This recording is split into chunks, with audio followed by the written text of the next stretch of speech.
Good evening, everybody.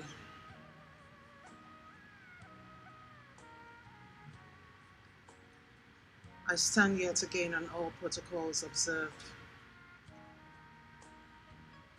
And you must excuse me because it's tough coming after my niece, Tochi. I feel like my heart is going to jump out of my heart right now because it's so hard for me to actually articulate the pain that I'm going through.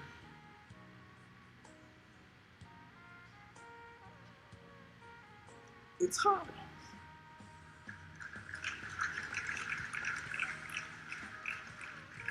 I've sat down so strong, not thinking I'd break down. I gave myself all the pep talks that could possibly be. I've cried so much, I've always thought the only thing that could come out could be blood, but there's still tears to cry. Herbert was great. He's greater even in death. He's beyond what we know even in death.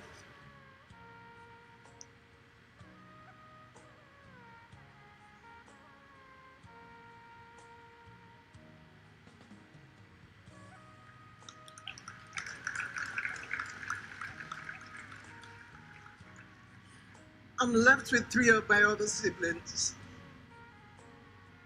Emeka, Peggy, and Joyce. And all I can say is that we're going to push things through. We're going to make these things work. Everything Herbert wanted, we will do our best as long as God lives. And God will live. I think back at Herbert and everything that has happened and his life. He had a beautiful life up until the 9th. At least what seemed really beautiful. He went to the best schools, spoke about the best schools. He walked the talk, he talked the talk.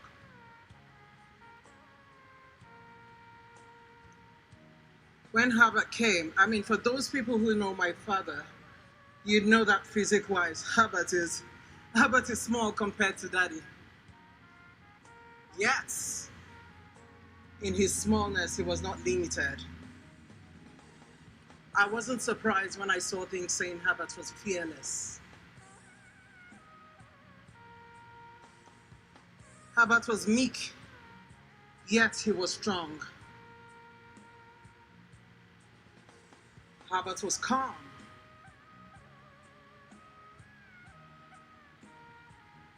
Yet he was a warrior. You don't want to cross Herbert's path.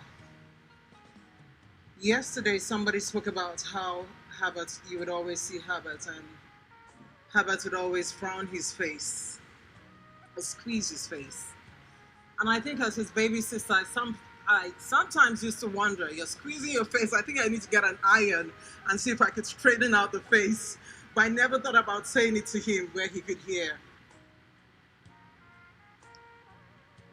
You know what I wish right now? I wish this really was something that really didn't happen. I really long to hold my brother. I have a timestamp on my phone. I actually called when they were just leaving London. It was 6:07 Canadian time, Eastern time. And Chizoba's last words to me were, see you on the other side in 11 hours. 11 hours never came. Till now, I rise up every morning, and while I draw the curtains, while I open the curtains, I say, God, is Herbert going to see the sun rise again? Doesn't look like my brother's going to rise again.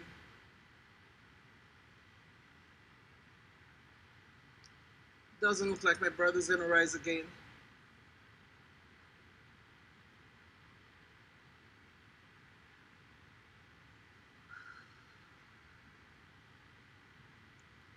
I think back yet again, and I think about the purpose for which he traveled in the first instance.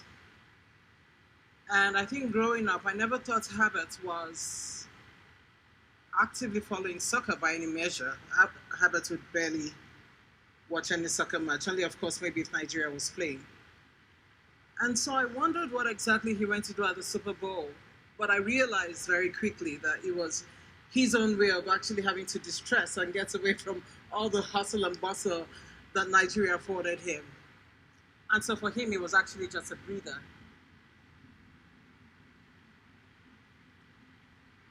I look back at the pictures he took with Tochi, Igboje, Afo last year, and there's one where he had the peace sign. And I said to myself, I'm going to put that up, and I just want to remember Herbert with the peace sign.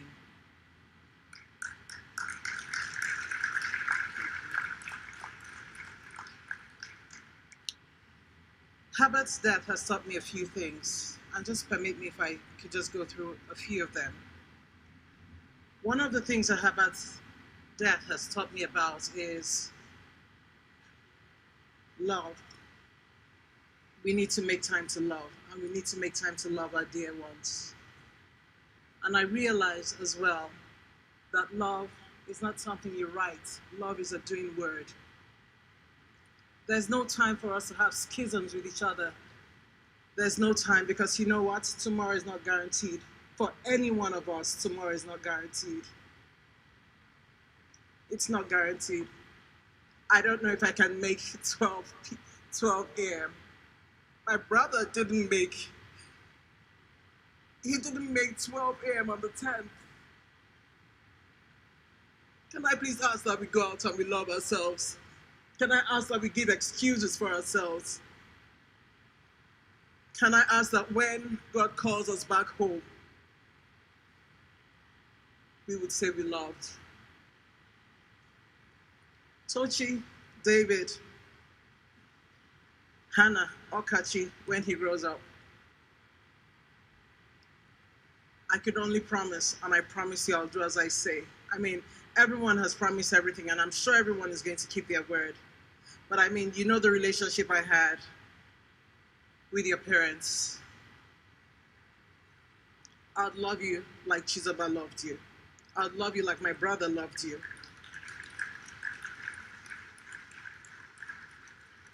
My phone would never be off.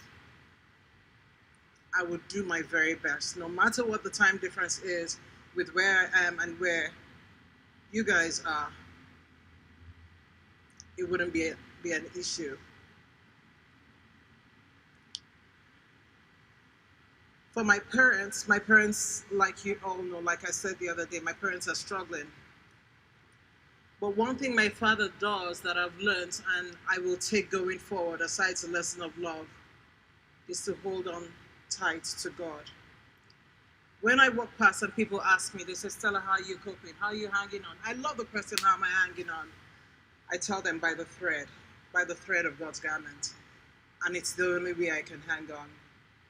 So can I implore every one of us here to go out, clear our minds, just love, and hold on by the thread of God's garment. Thank you very much.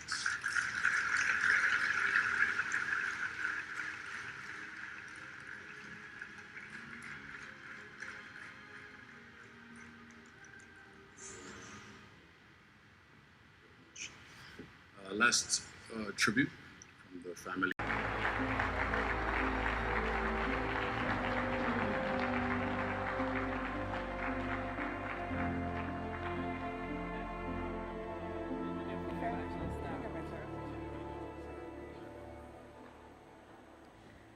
Good afternoon, everyone. I'll be reading the eulogy on behalf of my friend, Tochi Wigwe. I've been grappling with the words to honor Chizi since I received the devastating news. But on Thursday evening, at around 7:03 p.m., I felt a whisper of guidance, a sign that nudged me to express what's in my heart. Let me share with you a moment that encapsulates the essence of Chizi's spirit. A friend of his messaged me, recalling a recent joke they shared. She asked him why he saved my name on his phone as Tochi's sister, to which he replied, "Who wouldn't want Tochi as a sister?" However, let's note that beside his name on my phone is an ATM emoji. a testament to how much he took care of me. It feels as though God meticulously designed Chizi and I to be siblings. I used to joke that if we weren't related, we'd either be sworn enemies or inseparable best friends.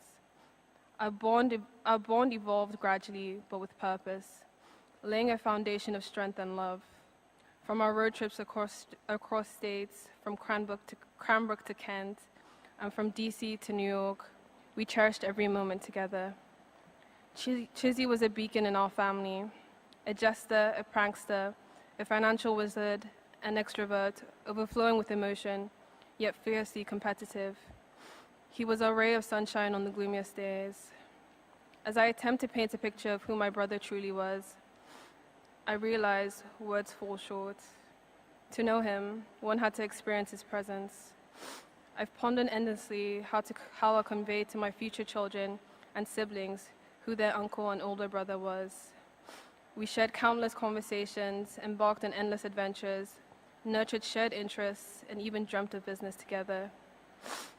Chizi, you are not just my brother. You are my confidant, my partner in crime, my best friend.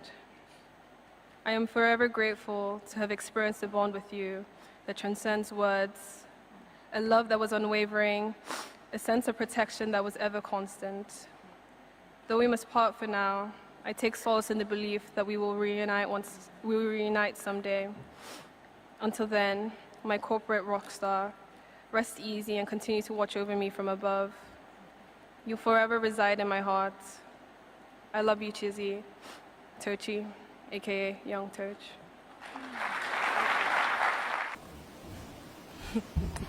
Good morning. Good evening. Jesus. Oh, God. I always used to tell my father that I really hated public speaking. And he tried to convince me that he hated it as well. But it's just something he had to do. So I'm going to try my best to be fearless. Oh, God.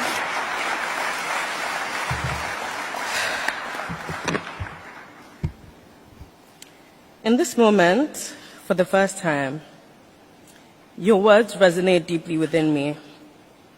No longer do I want to tilt my head and squint my eyes in confusion. You are simply extraordinary. Amidst my tears, I reflect on the man that you were. Driven, determined, and always surpassing expectations. That was your ethos. You urged me to reach new heights I never even imagined. Whenever doubt clouded my mind, you would chuckle knowingly and say, "You really just don't know whose child you are. You'll soon find out." And once again, you were right. I've come to find out.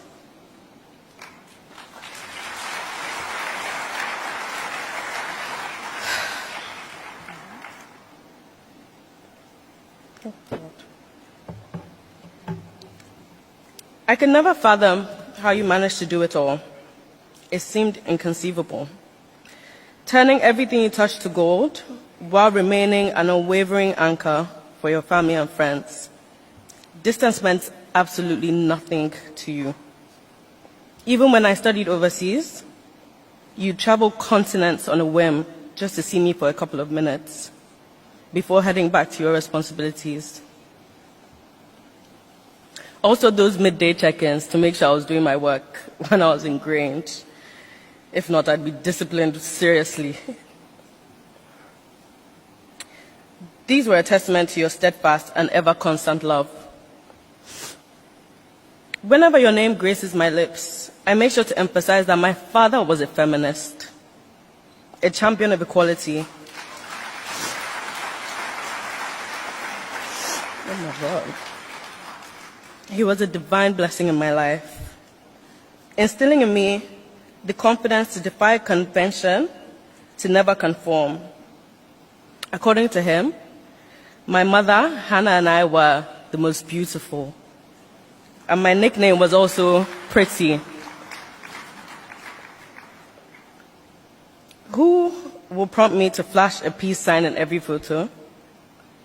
who will engage in marathon debates with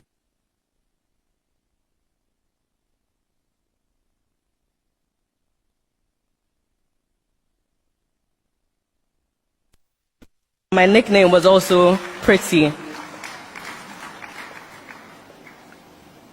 Who will prompt me to flash a peace sign in every photo? Who will engage in marathon debates with my friends and myself on flights to Cape Town? Who will inquire, what are they saying about me online today? And who will ask me about my thoughts on Wigwe University? You were a paradox, a tower of strength with a heart as soft as silk. You could never raise your voice at me without calling me an hour later to apologize. Your influence extended far beyond our family circle. You effortlessly convinced my friends that their futures lay in Nigeria, urging them to elevate their aspirations. You've left me with enormous shoes to fill, but you've also gifted me with an unwavering support system. You nurtured your relationships with such care that you've bestowed upon me fathers to guide and protect me. For that, I'm eternally grateful.